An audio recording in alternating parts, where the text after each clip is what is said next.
Hello everyone. Once again, welcome to my channel Conventional Science. I hope you all are doing well. In our today's video, we are going to discuss about the nutrient medium we actually used for tissue culture. Let's start our today's topic. So, the nutrient medium which are actually used in tissue culture may be liquid or solid in state. Its composition basically depends upon the particular species of plant which is grown using tissue culture technique and the type of material used for the culturing. So, the nutrient medium which are generally used in tissue culture may be of two basic types, synthetic and natural. As the name itself suggests that the synthetic medium contains many chemically defined components, whereas natural medium components are like vegetable extract, fruit juice, plant extract, etc. Now comes the concentration. So, the inorganic and organic constituents of nutrient medium are usually expressed as mass volumes. For example, mg per liter, parts per million, or it can also be expressed as millimole per liter for macronutrients and micromole per liter for micronutrients. Now, here the two new terms comes, macronutrients and micronutrients. So, micronutrients are those nutrients which are required in large amount in any living organism body. For example, carbon, nitrogen, oxygen, etc.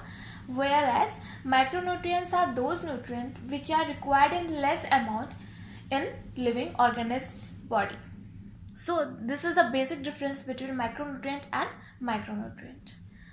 Now comes the constituents of media, meaning the components which are actually responsible for the making of a media used in tissue culture.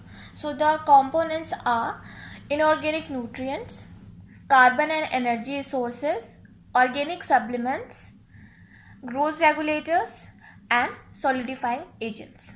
Let us study all of them one by one. The inorganic nutrient consists of many non-metal and metals which are responsible for the growth and development of a living organism. It includes nitrogen, phosphorus, magnesium, potassium, sulfur, ferrous, chloride, etc. Each of them has their own specific function. Here in this chart, in this table, the functions of all the inorganic nutrients are written. You can also take the screenshots. Nitrogen. Let's start with the nitrogen component. So nitrogen, it is the important component. It is required in abundant quantity, responsible for the formation of many proteins and coenzymes. Calcium, it strengthens our body and synthesis of cell wall. Magnesium, it is an important component of chlorophyll and also acts as a cofactor for some enzymes. Then comes potassium. It is a major inorganic cation which regulates osmotic potential. Then comes phosphorus, which is a component of nucleic acid and various intermediates in respiration and photosynthesis. It is actually involved in the process of energy transfer. Then comes sulfur, which is a component of certain amino acid and involved in tissue repairing process. Then comes manganese, which acts as a cofactor for certain enzymes. Then comes iron. It is a vital component and also a constituent of cytochromes, which is involved in electron transfer and energy production. Then comes copper, which is involved in electron transfer reactions and also acts as a cofactor for some important enzymes. Then comes cobalt, which is a vital component of vitamin B12, molybdenum component of certain enzymes, example nitrate reductase, and acts as a cofactor of. Then comes zinc, which is required for the chlorophyll biosynthesis and also acts as a cofactor for certain important enzymes.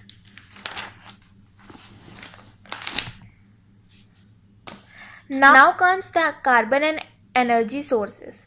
These are actually the compounds, the molecules which involve in energy production and contains carbon in the skeleton. For example, glucose, trehalose, lactose, galactose, maltose. Then comes organic supplements. It has various subcategories. For example, vitamins, amino acid, organic extracts, activated charcoal, and antibiotics. Let's study them one by one.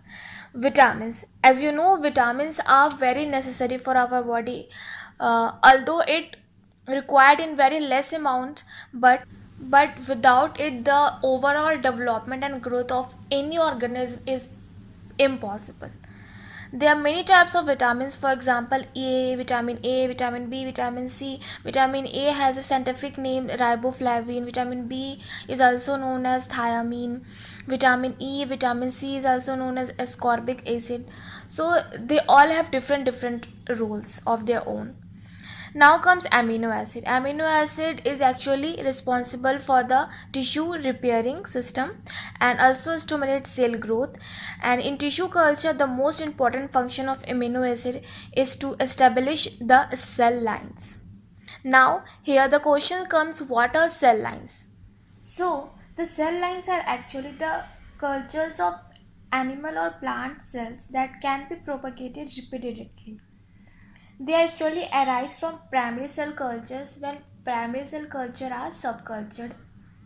All the organic acids of Krebs cycle, for example citric acid, malate, succinate, they also aids in the process of plant growth using tissue culture technique. Organic extracts like coconut milk, yeast, casein hydroxylate, organic juices, they act as a supplement and helps in the growth of plant using tissue culture technique. Then comes activated charcoal. Activated charcoal is actually, it has a unique property of absorbing certain substances.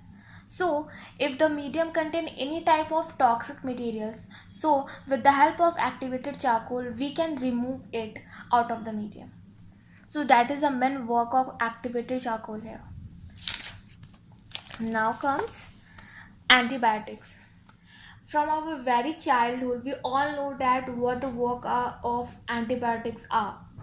They are responsible for the prevention of any foreign particles which invade in our body. So here also in tissue culture, to prevent growth of undesirable and unnecessary microbes, we use antibiotics. Then comes growth regulators. Actually, we are discussing about plant tissue culture, so we will see here only the plants related growth regulators. So the growth regulators of plant are actually their hormones, which are also known as phytohormones. For example, auxin, cytokine, gibberellins, abscisic acid, and each of them have their unique specific character. For example, auxin stimulates root growth, where cytokine help in stimulating shoot growth. Abscisic acid is helpful in ripening of fruit faster. So they have, all of them have their unique properties and functions. Then comes solidifying agents, for example agar and gelatin. They are actually used to support tissues growing in the static condition. Then comes pH of the medium, which is not actually the constituent of nutrient media used in tissue culture. It is actually one of the criteria which should be fulfilled while doing tissue culture. So while doing any type of tissue culture, be it animal tissue culture or plant tissue culture, the pH range should be between 5 to 6 for the required growth of plant. So this is all about today's topic. I hope you have understood it well. If you have any doubt, you can ask in comment box. Thank you so much for watching my video. If you find it useful, then please like, share and subscribe.